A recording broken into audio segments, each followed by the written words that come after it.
আজকে যে শিরোনামটি, সে শিরোনামটি আসলে ভিন্নভাবে করা উচিত ছিল। সেটি হলো পাপীদের কবলে আওয়ামী লীগ বা আওয়ামী লীগ নিয়ে পাপী-তাপীদের টানাটানি। এই ধরনের একটা শিরোনাম দিলে বেটার হতো। এই দলটির সঙ্গে যারা রাজনীতির সঙ্গে জড়িত বা এই দলটির জন্য যারা আত্মত্যাগ করেছেন সেই প্রথম দিন থেকে, মানে ৫০-এর দশক থেকে, তাদের সবার একটা আফসোস যে বিপদের সময় যারা এই দলের জন্য কাজকর্ম করেন, দলের জন্য আত্মত্যাগ করেন, দলের জন্য সর্বস্ব বিলিয়ে দেন, এই দলটি যে কয়বারই সুসময়ে এসছে, এই আত্মত্যাগ যারা করেছেন তাদের কাউকে দল মূল্যায়ন করেনি। এক, আর দলের যারা শীর্ষ নেতৃবৃন্দ রয়েছেন তারা কেন জানি সেই নব্যধনী, নব্য আওয়ামী লীগের দুর্নীতিবাজ, অভিজাত বলে তথাকথিত অত্যাচারী, জুলুমবাজ, চরিত্রহীন এই লোকগুলোকে তারা সবসময় প্রিভিলেজ দেয়। এবং এই প্রিভিলেজের কারণে কি হলো, বারবার আওয়ামী লীগ পরাজিত হয়েছে।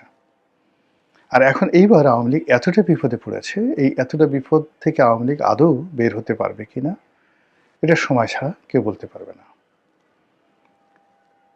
আমি এই দলটির খুব বিপদের সময়, যখন ভীষণ রকম বিপদ, সেটা হলো 1/11-এর সময়, তখন এই দলের শীর্ষ পর্যায়ে যারা লোকজন রয়েছেন তাদের সঙ্গে আমার সম্পৃক্ততা ঘটে। আমি একজন সাধারণ প্রার্থী হিসেবে 2001 সনে নমিনেশনের জন্য চেষ্টা করে যাচ্ছিলাম, কিন্তু আমার চেষ্টাটা হলো একজন নমিনেশন, ধরুন যে উপজেলা পর্যায়ের নেতাকর্মী, জেলা পর্যায়ের নেতারা এবং বিভাগীয় পর্যায়ের নেতার বাইরে প্রধানমন্ত্রী শেখ হাসিনার সঙ্গে একবার দুইবার সাক্ষাৎ, এটার মধ্যে সাধারণত সীমিত ছিল বা থাকে যারা নমিনেশন চায়। কিন্তু আমার ওটা আসলে ওই পর্যায়ে ছিল না।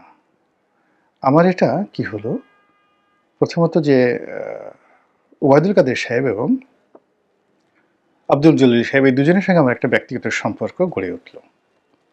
এটা গড়ে উঠল 2004 সনের দিকে। যেহেতু আমি তখন ভালো ব্যবসা করি, সচ্ছল, যেটাকে বলা হয় ডিম পাড়া মুরগি নয়, মানে দুগ্ধবতী গাভী।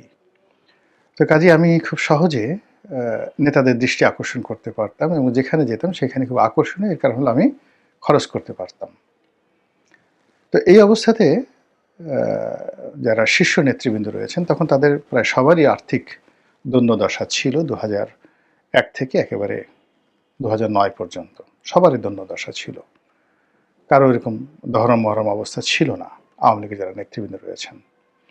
তো যারা নব্য ব্যবসায়ী, ধনী ব্যবসায়ী, দলের ভিতরে বা বাইরে, তাদের একটা নির্ধারণ যাকে বলা হয় যোগ্যতা ছিল বা গ্রহণযোগ্যতা ছিল। 2 নম্বরে যেটা ছিল, যখন 1/11 হইল তখন 1/11-র পরে সবাই ভয় পেয়ে গেল। বিশেষ করে দলের যারা ডোনার ছিলেন, ফাইন্যান্সার ছিলেন, সব গা ঢাকা দিলেন। তারপর দলের বেশিরভাগ নেতা পালিয়ে গেলেন, নিজেরা বললেন আর রাজনীতি করবেন, এবং এত ভয় পেয়ে গেলেন যে বড় বড় নেতারা হাও মাও করে কান্নাকাটি করলেন প্রকাশ্যে যে আমরা আর জীবনে রাজনীতি করব না। ঠিক ওই সময়টিতে, অর্থাৎ 1/11-এর ওই সময়টিতে মতিয়া চৌধুরী, জিল্লুর রহমান সাহেব এবং অন্যান্য যে সকল, আব্দুর রাজ্জাক সাহেব, তাদের সঙ্গে খুব ঘনিষ্ঠভাবে কাজ করার আমার সুযোগ হয়েছিল। এবং আমার ক্ষুদ্র সামর্থ্য দিয়ে যতটা সম্ভব, ওই আমি এমনি যেহেতু আমার ব্যবসা বাণিজ্য তখন তুঙ্গে, যতটা ব্যস্ততার মধ্যে সম্ভব আমি আর্থিকভাবে, লজিস্টিকভাবে যতটা সম্ভব, এবং ওই মুহূর্তে আমার সেনাবাহিনীর সঙ্গে একটা ভালো সম্পর্ক ছিল, আমি যতটা সম্ভব সবাইকে সহযোগিতা করতে পেরেছিলাম। যাই হোক, যখন নমিনেশন পেলাম, এমপি হলাম, তখন এই দলটির প্রতি আমার একটা ভীষণ রকম দায়িত্ববোধ ছিল, কর্তব্যবোধ ছিল, প্রেম ছিল, ভালোবাসা ছিল। সেটা নিয়ে আর যেহেতু আমার কোনো প্রয়োজন ছিল না, অভাব ছিল না, অ্যাম্বিশনও ছিল না, বড় কিছু হবো, আবার এমপি হবো, আবার মন্ত্রী হবো, এটা এখনও নাই, কখনোই ছিল না। এটা স্বয়ং শেখ হাসিনাও জানতেন। উনি প্রায় বলতেন, এই রনিকে আর ইলেকশন করবে না। আর এখন মানে আওয়ামী লীগ, এই যে বিএনপির যারা লোকজন আছেন তাদেরকে, তারা একটু তারেক রহমান সাহেবকে জিজ্ঞাসা করতে পারেন যে গোলাম মোল্লা রনি সাহেবকে আপনার কাছে কখনো কিছু চেয়েছিল, বা are you able to give him something, তাকে কোনো কিছু দেওয়ার জন্য আপনার কি মনে হয় যে আপনি দিলেই গোলাম মোল্লা রনি নিয়ে নেবে? আপনি জিজ্ঞাসা করতে পারেন তাকে, he is very nice man. খোলামেলা জিজ্ঞাসা করতে পারেন যদি আপনার সেই ধরনের কোনো রিলেশন থাকে তার সঙ্গে। তো যার জন্য হয় কি, আমি আমার মতো আসলে খুব ছোটকাল থেকেই আহ, অনেক কিছু ছেড়ে দেওয়ার, অনেক কিছু অ্যাভয়েড করার, অনেক কিছু দিকে না তাকানোর একটা অভ্যাস গড়ে উঠেছে। তো সেই কারণে কি হলো, আওয়ামী লীগের যে বিভিন্ন পর্যায়ে আমি যখনই অনিয়ম দেখেছি, দুর্নীতি দেখেছি, আমি আওয়ামী লীগের ভিতরে বাইরে, সংসদীয় কমিটি, সংসদে, টেলিভিশনে, টক শো, লেখালেখিতে 2009 সন থেকে রীতিমতো ফাটিয়ে ফেলেছিলাম, সবার শত্রু হয়ে পড়েছিলাম। ভাগ্য ভালো, গণতন্ত্র তখন ভালো ছিল এবং শেখ হাসিনা স্নেহ করতেন পার্সোনালি, ভীষণ রকম স্নেহ করতেন, শেখ রেহানাও স্নেহ করতেন। এজন্য ওই দুর্বৃত্তরা আমাকে আসলে প্রাণে মারতে পারেনি, আদারওয়াইজ আমাকে তো মানে পাড়িয়ে মেরে ফেলতো। এবং আমার এই যে অবস্থা, শেষ দিন পর্যন্ত তারা কিন্তু সেই চেষ্টা করেছে যে আমাকে দুনিয়া থেকে সরানোর জন্য। কিন্তু প্রথমে আমি উইদিন দ্য পার্টি শেখ হাসিনার স্নেহ ছিল, আর যখন আমি পার্টি থেকে বের হয়ে আসলাম তখন আমার পরিবেশ পরিস্থিতি ন্যাশনাল হয়ে গেল, আন্তর্জাতিক ক্ষেত্র লোকজন চেনা শুরু করলো, ফলে আমাকে হজম করাটা এত সহজ ছিল না। যদি হজম করা যেত তাহলে আমাকে ছাড়তো না, কোনো অবস্থাতে ছাড়তো না। ফলে ওই অবস্থার মধ্যে থেকে আওয়ামী লীগের সকল বজ্জাত বদমাইশগুলোকে আমি হাড়ে হাড়ে চিনি, টু দি পয়েন্টে চিনি। কে টাকা উপার্জন করেছে, কে অশ্লীল কর্ম করেছে, কে অন্যের ঘর ভেঙেছে, কে চরিত্রহীন হয়েছে, কে শেখ হাসিনার হক নষ্ট করেছে, এবং কে ভণ্ডামি করে শেখ হাসিনার বিশ্বাসকে কাজে লাগিয়ে হাজার হাজার কোটি টাকা লুটপাট করেছে। শেষের দিকে দলীয় ফান্ড সংগ্রহের নামে প্রচুর টাকা পয়সা এদিক ওদিক হয়েছে, এবং তারা হয়তো দলের দলের কোনো একটা জায়গাতে 10 টাকা দিয়েছে, কিন্তু 1000 টাকা তারা চুরি করে ফেলেছে।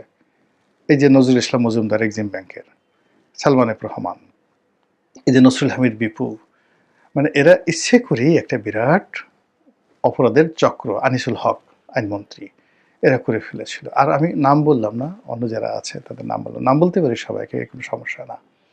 এই সকল দুষ্ট চক্র এখন গিয়ে দিল্লি, কলকাতা এবং বিশ্বের অন্যান্য দেশে তারা সেই সম্পদের পাহাড় যে গড়ে তুলছে, সেই পাহাড়ের উপর বসে বসে টিল নাও এখন পর্যন্ত শেখ হাসিনাকে ডুবাচ্ছে।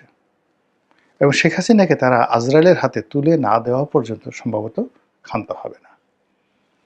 এর বাইরে তারা এখনো পর্যন্ত, মানে তাদের সিআরআই ছিল, বিভিন্ন রকম তদন্ত হয়েছে, যা কিছু হয়েছে, কিন্তু এখন পর্যন্ত তারা বেরই করতে পারেনি যে সমস্যাটা প্রথম শুরু হলো থেকে। ছোট্ট একটা উদাহরণ দিই, যখন এই গণজাগরণ মঞ্চ হলো, গণজাগরণ মঞ্চ হলো, কতগুলো বদমাইশ কোত্থেকে যে এসে জুটলো, এই ইমরানের সরকার, অমির রহমান, পিয়াল মিয়াল, কোথা থেকে আসলো শিয়াল মিয়াল, মানে এইগুলোর যে দাপট, কথাবার্তা, সব কিছু মিলিয়ে এখন যারা সমন্বয়কে আছে, আমি তো মনে করি যে এই অমির রহমান, পিয়াল ঠিয়ালদের তুলনায় এখন হাসনাত সার্জি যারা আছে, এরা তো আকাশের মানে তারকা, এরা ফেরেশতা। এই যে শাহবাগে যেভাবে তারা মদ গাঁজার আড্ডা তৈরি করেছিল, যেভাবে সেক্সের, মানে এই যে আমরা অ্যাপিস্টেইন যে সেক্স কেলেঙ্কারির কথা বলি, এর সাথে বড় বড় সেক্স কেলেঙ্কারি বাংলাদেশের পক্ষে যেটা সম্ভব, তারা যেভাবে পুরো একটা সেক্স সিটি, শাহবাগকে একটা সেক্স সিটি করে ফেলেছিল এই গণজাগরণ মঞ্চের এই বদমাইশগুলো করে, আওয়ামী লীগকে ব্যবহার করে তারা সবাই রাজনৈতিক আশ্রয় নিয়ে সবাই দেশের বাড়ি চলে গেছে। এবং এই ছেলেগুলো তারা যখন একটা কোনো কথা বলে, একটা কাজ করে, যা কিছু করে, সঙ্গে সঙ্গে সেটা সাধারণ মানুষের মধ্যে ইন্টেলেকচুয়াল লেভেলে যারা সামাজিক, মানে যাকে মানে সোশ্যাল প্ল্যাটফর্ম ব্যবহার করে, যারা আওয়ামী লীগের ব্যাপারে এই বর্তমান অবস্থার আগেই আওয়ামী লীগের খরচা খাতায় ফেলে দিয়েছিল, কিন্তু যখনই বর্তমানে যে জমানা, এই জমানার যে সকল রীতিবিরুদ্ধ কাজ হচ্ছে, অন্যায় হচ্ছে, জুলুম হচ্ছে, এদের দ্বারা ত্যক্ত বিরক্ত হয়ে যারা মনে করতে চায় আওয়ামী লীগ ভালো ছিল, সঙ্গে সঙ্গে বদমাশগুলোর উপস্থিতি, তাদের কথা, তাদের আচরণ, এরা কেউ হারফি, কেউ মানে মানে যাকে বলা হয়, এদের নানা রকম উপাধি রয়েছে। এরা যখন এসে আবার সেই সম্মুখ সারিতে এসে আওয়ামী লীগের পক্ষে কথা বলে, ন্যারেটিভ তৈরি করার চেষ্টা করে, মুহূর্তের মধ্যে প্রত্যেকটা মানুষ শেখ হাসিনা সম্পর্কে, আওয়ামী লীগ সম্পর্কে যতটুকু আগাবে 10 হাত আগায় তো 100 হাত পিছনে চলে যায়।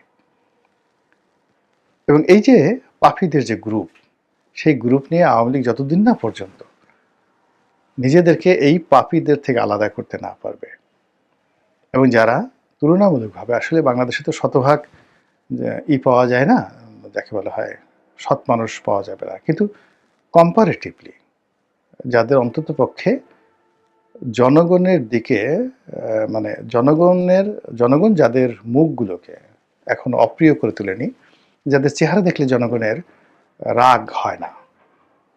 আওয়ামী লীগের অনেক লোক আছে যাদের চেহারা দেখার সঙ্গে সঙ্গে মানুষজন রাগ হয়ে যায়, বলে যে না এদের দ্বারা হবে না। এদের কণ্ঠ শুনলে মানুষের সারা শরীরে মানে যাকে বলে কিরবির কিরবির শুরু করতে থাকে। এবং এদের কোনো যদি বলা হয় যে তারা সামাজিক মাধ্যমে কোনো কিছু লেখে, সঙ্গে সঙ্গে সাধারণ যারা আমজনতা, আওয়ামী লীগের যারা কট্টরপন্থী লোক আছেন, তাদের কাছে আওয়ামী লীগে গু দিলেও আওয়ামী লীগ বলবে, তারা বলবে যে এটা অমৃত দেওয়া হয়েছে, এরা স্যুপ তৈরি করে দিয়েছে, মানে এগুলো বলতে থাকবেন। এটা দিয়ে তো আসলে রাজনীতি হবে না, এটা দিয়ে আওয়ামী লীগের রাজনীতিতে পুনর্বাসন হবে না, আওয়ামী লীগে ফিরে আসতে হবে। তো ফিরে আসার জন্য সেই অতীতে যেমন সৈয়দ আশরাফ সাহেবের মতো একজন ভদ্রলোক এসেছিলেন, যার সম্পর্কে কোনো অভিযোগ ছিল না, কোনো অভিযোগ ছিল না। হয়তো তিনি খুব অ্যাক্টিভ ছিলেন না, ড্রিঙ্কস করতেন, নেতাকর্মীদেরকে এন্টারটেন করতেন না, সারাদিন ঘুমিয়ে থাকতেন, কিন্তু কারো ক্ষতি করতেন না। আর যখন বাইরে কোনো কথা বলতেন সেটা মার্জিত ছিল, শালীনতা ছিল, কিছু কিছু দুই একটা কথা বিতর্ক তৈরি করেছিল, কিন্তু in general he was a great man, he was a great man.